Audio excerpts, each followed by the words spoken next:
The Rock was on Pat McAfee's show on Friday. So according to The Rock, he had discussions in early 2022 last year with Nick Khan and Vince McMahon about facing Roman Reigns at WrestleMania in Los Angeles. It was locked in. They didn't like the story, so it's on hold, but he hinted it could take place this coming year in Philadelphia. Well, it has to. We reported this, I think, it was December 2021. I think we broke this down that the conversations had started and they had wanted him. And the answer from WWE, whenever I asked, was their official stance was, whenever Dwayne is ready, we're ready for him. There was a lot of people denying if he was wrestling or not. Creatively, I know that they had started and they had meetings, and I know Rock wanted to do it. I think there were creative issues that went along, but around the time it came out that The Rock was in the ring and he didn't feel it, he didn't have enough time to train, I don't believe he ever took out insurance. So I don't know if he ever intended. I know that the creative was not where he wanted to go with it. I hope they could do it this year, because this is the only year you really can do it. Your window's closing.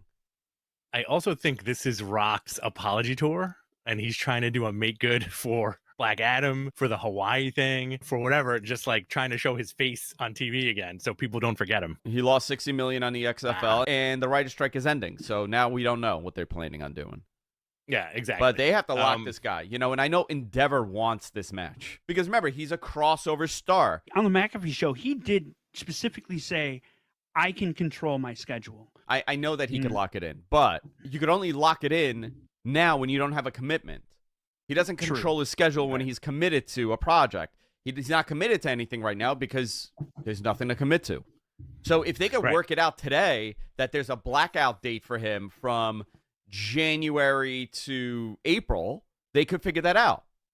That's an easy thing to figure out now for them. Well, you also got to figure that the dude's, it's not just a one guy, he's a brand.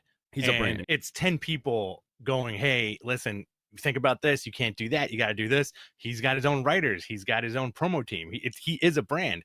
On that backstage little snippets that we saw from SmackDown, you saw how many people were in Gorilla with him. Those are all his people. So it has to go through on TV. Yeah, we saw a social media guy on camera TV. guy on stage. Yeah, camera guy on stage behind. And then later that night, after the Pat McAfee show, showed up in a segment on SmackDown with Austin Theory and Pat McAfee. I popped. Yeah, that was great. Fun moment. Good Rock stuff. He looked good. And Austin, I think, held his own in that segment. Yeah, I thought Austin did good. And good for that kid, huh? Absolutely. He had a moment with Steve Austin. He had a segment with Dwayne. And then he had with Cena. He's living the life. Good for him. Yeah, he's awesome. he's the slow burn, I think. Yeah.